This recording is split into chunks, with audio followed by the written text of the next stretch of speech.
لروجاوای کردستان گلک خباتکارین کرد هنه جیانا خو تف دبر ایشو آزار و دوزا گلک کرده ترخان کرنه و جیانا که پر زحمت به ایشو آزار و گرتن و زندان کرن و اشکنجه دان و هجاری در باز کرنه لی تجاران دست جکار و خبات و مافی گلی خو لی بازا کردایتی بر ندانه جوان خباتکاران جی خباتکار علاء الدین حمام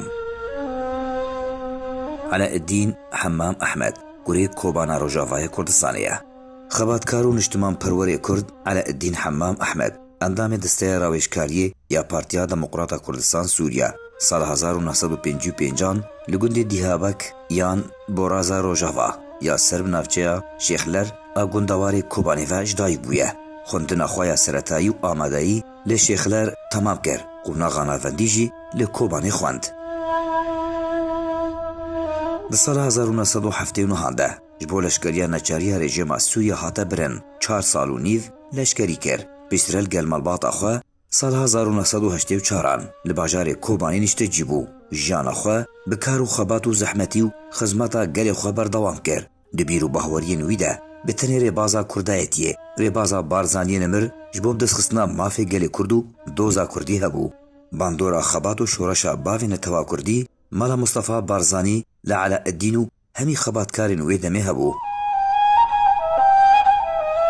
خباتکار علاء الدین حمام گلک جاران جاری رژیم بعث سوری و راستی کریار و آستنگیان هاتیه لی او یک نبون ریگر لی پیش کارو خباتاوی دستبیکا کاری خوی سیاسی ده لگل هفگرتنا گلری انگو اتحاد الشعب ده سال 1979 ده کار کر دمک کرد ده جبر کارو ویرکیو زیرک بونا خواه لسر آستا جواکی و سیاسی هاتا ناس کرنو پیش کت پیشترا سال 1984 تولی پارتیا آزادیا کردی لسوریه بو و چه خواه دناف کومیتا سرکردایتیا همان پارتی ده گرد انجام کار خود فشار رژیم لی هاتا کرن و هاتا زندان کرن هر سه مهن پیشن زندانا تکانه ده هاتا زندان کرن پشتی کو سربست هاتا بردان لجیر چاودریا رژیم ده تا دمک درێژ ما هر دم ئاستانگی ژێرە دەهاتن کرێن. لە ساڵ 1980 دا پشترا ساڵ 1992 دا لەگەل هەژمارێک هەواڵێن خۆ هاتە گرتن و زندان کرێن و ڕاستی لێدان و ئەشکەنجەیەکە تند هات. 92 دا 3 ساڵ زندانێدا دەرباز کرێن. وزرارەکە مەزن گەیشتە دەرونی و لاشیوی بتایبەت بێنوی گوت ئەنجاما لێدان و ئەشکەنجەیەدا زندانên حەلەب و منبجێ نەماتکاری لەسەر پێیان خۆ ڕاوەستا. لێ زندانێدا gelek ciwan û xebatkarên Kurd nas kirin û doza Kurdî di navbera wan de dihate gengeşekirin da ku di encamê de jiyana wî ya siyasî bikeve qûnaxeke din de qûnaxeke nû dest pê bike. Piştî ku serbest hata berdan tu çalakî û bûne û helkeftên niştimanî li Kobanî nebûn ku tê de beşdarî nedger û millet û partiya wî û hemî partiyên din gelek rêzgirtin lê digirtin. Tevlî ku Kobanê gelek xebatkarên Kurd lê hene lê Hemmam bi wekî nasnameyeke xebatê ji Kobanê re. هەروەها di sala 2004 de piştre sala 2011 hate girtin û zindan kirin. Her devê derbarê de dê heftê sibata 2013 de jî li gel kurê xwe serwer bi tometa avakirina ketîbeya Nusûr û civînekê ji bo alîkariyên mirovî li gel opozisyona Sûriyê li Entabê li Kobanê ji aliyê pêdê ve hate girtin û zindan kirin. Herwiha di sala 2013 de jî hate girtin. Gundê Borazê jî yekû Alaeddîn lêjdayî bûye. Nêzî 65 gundên din bi temamî di çemê Feratê de bin avbûn. Piştî rêkeftinekê di navbera rejimên Tirkiye û Sûriyê de di destpêka sedsaliya 21 de ji bo zêdekirina rêjeya ava çemê Feratê ji Bakur ber bi Rojavayê Kurdistanê ve ew gund li ser hêla gundên Ereban ku ser bi navçeya Şêxler ve ne gelek caran di dermafê wan de necetperistî jî hatiye bikar anîn.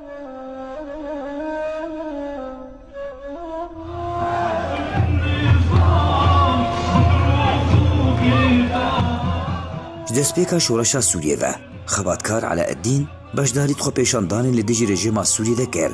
Direfên pêşin de di meşiya û sloganên hilweşandina rejimê bilind dikir. Gotar jî di nav xelkê de pêşkêş kirin. Herwiha beşdarî Kongreyê Yekbûnê de yê Partiya Demokrata Kurdistan Sûriya li Hewlêrê kir. Di pêla penaberiyê de a xelkê Kobanê lê Bakurî Kurdistanê nişte cîbû. Piştî çend salan li gel malbata xwe berê xwe da Almanyayê û li wir jî penaber bû. Di salên dawiyê de ji jiyana xwe sala 2018 Alaeddîn Hemmam rastî nexweşiya penceşêrê hat. Tenduristiya wî jî nexweş bû. Niştirgiriyek jêra Almanyayê hate kirin. Lê rewşa wî me tirsidar ma. Heta ku di roja sêşemê de 13 Nîsana 2021 jiyana xweş dest da ji ber hezkirina wî ji gundê Şêranê re beriya koçbarkirinê herdem digot ku hêviya wî ew e li Şêranê bixa were spartin. Ji ber wê yekê termê wî yê pak ji bo Kobanê tê şandin da ku li gor daxwaz û qewîtiya wî li gundê Şêranê bixa were spartin. Xebatkar Eleeddîn Hemmam Ehmed bavê Serdar zewicî bû bavê 8 zarokan e. Karê çaksazkirina alavên elektronîk dikir. Hevjîna wî jî Emîra karê cildirûyê dikir. Alîkariya hevjînê xwe di debara jiyana xwe de dikir. Eleeddîn Ehmed vê bejna xebatkara bilind bi canê xwe bar kir. Lê kar û xebat û hezkirina wî ji xelkê Kobanê û gelê Kurd û doza Kurdî re di hiş û ramanên her Kurdperwerekî de dê herdem sax bimînin. Ji bo Rêbaz News, Alî Omer.